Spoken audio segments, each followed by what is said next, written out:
पवन सिंह एक छिछोरा प्रवृत्ति के इंसान है जो लगातार सोशल मीडिया पे वायरल कर लिया तो उसका विनाश भी तय है, क्योंकि जितना ज्योति सिंह पानी बन के बह रही है और जिस तरह से आंसू बहा बहा के अपने पति को याद कर रही है, जिस दिन माँ काली का रूप लेगी ना, पवन सिंह के साम्राज्य को नाश कर इनके जो पिया है वही आंधर हो चुका है।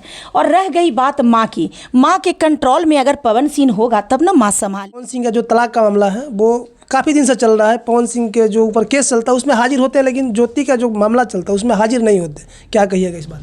देखिए, ये मामला कुछ इसी तरह का है कि पवन सिंह अपने तरफ से तलाक का एक पटिशन डाल दिए हैं कोर्ट में, लेकिन कोई ज़रूरी नहीं है कि तलाक उनका हो जाएगा, क्योंकि अभी हमारे संविधान में और हमारे न्याय संहिता में इतना तो महिलाओं का सम्मान बना हुआ है कि यदि एक महिला तलाक नहीं देना चाहती है तो कोई भी पुरुष उसको ज़बरदस्ती तलाक नहीं दे सकते हैं। तो मेरा ये कहना है कि पवन सिंह एक छिछोरा प्रवृत्ति के इंसान है जो लगातार सोशल मीडिया पे वायरल हो रहा है। तो पवन सिंह अगर सोच लेंगे कि वो ज्योति सिंह को छोड़ देंगे और ज्योति सिंह छूट जाएगी, क्योंकि ज्योति सिंह भी एक अच्छे घराने की एक शब्दशालीन महिला है और पवन सिंह के लिए ये बहुत महंगा पड़ने वाली है। तो क्या लगता है कि ये मामला ऐसे ही चलता रहेगा साल दर साल, या फिर ख़त्म भी होगा बीच में? बिल्कुल नहीं ख़त्म होगा। सदा के लिए पवन सिंह ज्योति सिंह के पति हैं, और पति नालायक हो चाहे अच्छा बन जाए, ज्योति सिंह का बस इसी दिन का इंतजार है कि कब मेरा पति मिल जाए। क्योंकि आप सुने होंगे ज्योति सिंह का बयान कि ज्योति सिंह बोली है कि मात्र 8 दिन कोई अकेला मुझे मेरे पति के साथ छोड़ दे, मैं दिखाती हूँ कि मेरा पति कैसा है। तो ज्योति सिंह का विश्वास है। पवन सिंह दिल का बुरा हो न हो हम नहीं जानते हैं, लेकिन ये जरूर कहना चाहेंगे कि पवन सिंह पर संगति का बहुत ज़्यादा प्रभाव है। और मान लेते हैं कि कोई भी इंसान बुरा नहीं होता है, इंसान का कर्म बुरा होता है। तो ज्योति सिंह खुद में इतनी अच्छी महिला है कि जिस दिन पवन सिंह उसके नज़दीक चले जाएंगे, ज्योति सिंह ने संकल्प करके रखी है कि हम अपने पति को सुधार देंगे। तो फिर पवन सिंह क्यों नहीं जा रहे? कौन उनको रोक रहा है? उनका भाई रोक रहा है? मनचला इंसान है, और कहीं ना कहीं मनचलापन में आकर वो व्यक्ति नहीं चाहता है कि हम पत्नी, धर्म रूपी पत्नी के साथ बंध जाए, क्योंकि उसको आए दिन मॉडल उसको मिलता ही है, फिल्म और एक्टिंग और चाहे उसका जो भी एल्बम सेल्बम जो बनता है उसके नाम पे महिलाएं जुड़ते रहती हैं, और उसको महिलाओं के साथ मनचलापन करना बहुत अच्छा लगता है। तो वो एक पत्नी के बन के रह ही नहीं सकता है। बहुत ही मतलब कहा जाता है ना, मनचला इंसान है, जिसके चलते ज्योति सिंह परेशान है। तो क्या पवन सिंह की माँ नहीं चाहती है कि जो ज्योति मेरे घर में आए, या उनके भाई नहीं चाहते हैं कि मेरी जो भवा है मेरे घर में आए?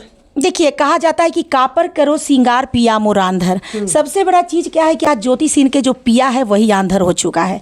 और रह गई बात माँ की, माँ के कंट्रोल में अगर पवन सिंह होगा तब ना माँ संभालेगी। वो तो एक ढकोसला करता है, जानता है कि हम इतना छिछोरे इतने गंदे हैं कि अगर माँ रूपी में भी अगर अपनी प्रशंसा नहीं करते हैं कि हम माँ का लाडला बेटा है, चाहे माँ का सम्मान करते हैं, तो उसको समाज में कोई इज्जत ही नहीं देगा। तो वो माँ को मात्र हथकंडा बनाता है। आप देख लीजिएगा कि माँ उसके स्टेज प्रोग्राम में बैठी हुई है और माँ के सामने वो किसी पराई स्त्री को बोल रहा है कि आओ मेरी जान, जबकि हमारी जो संस्कृति और सभ्यता है कि माँ और पिता के सामने कोई अच्छा भी व्यक्ति अपने पत्नी को जान नहीं बुला सकता है। और ये कितना गिरा हुआ है कि एक पराई स्त्री को अपने माँ के सामने जान करके बुला रहा है, तो बहुत ही गंदा है। और मुझे लगता है कि जो माँ का उदास चेहरा देखने को मिलता है, मुझे लगता है कि बाप घर में ही डरा देता है, देखो मम्मी मेरे साथ आज तुम स्टेज प्रोग्राम में जाना, और उसके बाद सबके सामने बोलेंगे माँ का मैं भक्त हूँ, मैं माँ का लाडला हूँ। बेचारी मुझे लगता है कि मजबूर होकर बोलती हैं कि मेरा पवन बहुत अच्छा है, मेरा पवन बहुत आज्ञाकारी है, क्योंकि देखिएगा वो बेचारी के बोली में थरथरापन रहता है।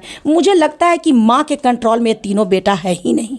अच्छा, जो अभी खबरें चल रही है कि पवन सिंह दूसरी तीसरी शादी कर रहे हैं, तो क्या लगता है कि करेंगे या फिर ऐसे ही? अगर शादी कर लिया तो उसका विनाश भी तय है, क्योंकि जितना ज्योति सिंह पानी बन के बह रही है और जिस तरह से आंसू बहा बहा के अपने पति को याद कर रही है, जिस दिन माँ काली का रूप लेगी ना, पवन सिंह के साम्राज्य को नाश कर देगी। तो ज्योति सिंह को छोड़कर और दूसरी शादी के कल्पना भी ये ना करे। कल्पना कर रहा है, चल रहा है, अगर कर लिया तो विनाश भी तय है। पहले भी तो कर लिए तो लोग क्या उखाड़ लिए? ज्योति सिंह के बाद नहीं, ज्योति सिंह पति परायण स्त्री अभी तक पवन सिंह के जीवन में एक भी नहीं आई। एक कहीं ना कहीं डर गई और सुसाइड कर ली। तीसरी जो थी वो बेचारी प्रेमिका थी, वो ज्योति सिंह के वजह से साइड हट गई। पहली को इसने तलाक दिया, अपमान किया, गाली दिया, मारपीट किया, वो बेचारी डर के मारे भाग गई। लेकिन ज्योति सिंह वो शेरनी है ना कि इस बेलगाम इंसान को कंट्रोल में करने की पावर रखती है। अब वो दिखाएगी कि एक चरित्रवान और एक पति परायण स्त्री अपने बिगड़े हुए पति को भी कैसे रास्ते पे ला सकती है। आपको लगता है कि रास्ते पर पवन सिंह आ जाएंगे? देखिए, एक स्त्री चाह ले, जब यमराज से एक स्त्री, साधारण स्त्री चाह ली तो यमराज से अपने पति के जीवन वापस लेके आ गई, और एक स्त्री चाह ले तो बिगड़े हुए पति को न सुधार ले। औरत में बहुत शक्ति है, क्योंकि वो मात्र मान के चलिए तो वो माँ ही नहीं है, माँ शक्ति की अवतार है। तो औरत का जो अच्छाई है और जो पति के प्रति जो विश्वास है और जो प्रेम है, और जो पति परायण स्त्री जो एक पति के बन के रहना चाहती है, उस स्त्री में अपने आप ही दैविक शक्ति आ जाता है।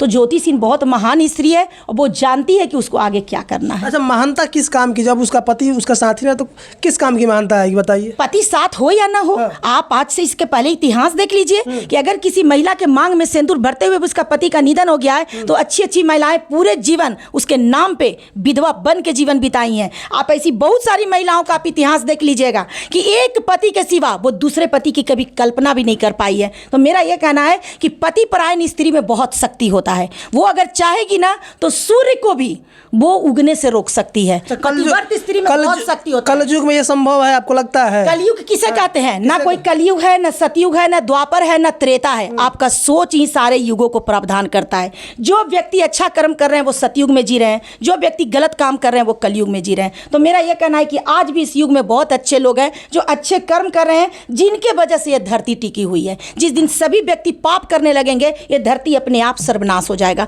तो मेरा यह कहना है कि आपके विचारों में ही कलयुग द्वापर त्रेता है, नहीं तो अगर आप अच्छा कर्म कर रहे हैं तो आप सतयुगी हैं। तो ज्योति सिंह का जो कर्म है वो सतयुगी है, तो वो सतयुगी महिला है, और उसके जो ऊर्जा बॉडी से जो मिल रही है, आप देख लीजिएगा इलेक्शन में कि जिस तरह से ज्योति सिंह, मात्र मैं उसके साथ गई हूं, मैंने अपने आंखों से देखा है कि जितना वो महिला 20 दिन में पैदल यात्रा की है और काराकाट में हर एक घर में जाकर वो अपना खोइंचा भरवाई है, और जिस तरह से जमीनी स्तर से वो आशीर्वाद ली है, कोई साधारण महिला के बस की बात नहीं है। तो वो महिला कोई साधारण नहीं है। पवन सिंह जैसे राक्षस का दिमागी सोच, हम पवन सिंह को राक्षस नहीं बोल रहे हैं, उसका जो कर्म राक्षसी है, उस कर्म रूपी राक्षसी सोच को मिटाने के लिए ही ज्योति सिंह आई है। अच्छा, तो क्या लगता है कि उनकी पहचान तो पवन सिंह से हुई है? लोग कह रहे हैं कि जब नहीं रहना है ज्योति को, अगर रहना भी है तो फिर बता दे कि भाई क्या करना है क्या नहीं करना है। लोग कह रहे हैं कि 10 करोड़ डिमांड कर रही है, 5 करोड़ कर रही है, गुड़गांव में फ्लैट चाहिए। तो लोग ये भी कह रहे हैं ना कि जब पैसा की बात है तो फिर इसका पति कहाँ आ गया? अच्छा, मैं आपसे पूछती हूँ कि ज्योति सिंह का पेज भी है और ज्योति सिंह के पास भी मीडिया जाते हैं, अभी तक एक वीडियो मुझे उठा के दिखा दीजिए कि ज्योति सिंह पैसे की मांग की है। तो ज्योति सिंह के नाम पर कोई भी आदमी कुछ भी बोल रहा है, इसमें ज्योति सिंह का क्या कसूर है?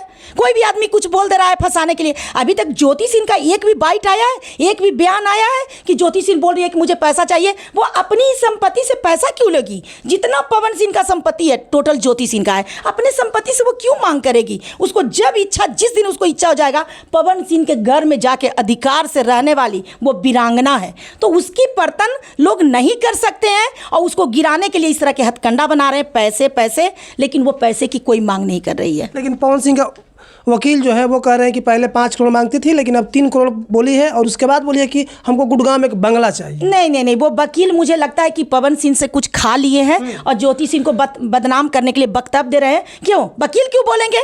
ज्योति सिंह नहीं बोल सकती थी? तो मेरा यह कहना है कि ये सब बदनाम करने का हथकंडा है और इससे ज़्यादा कुछ भी नहीं।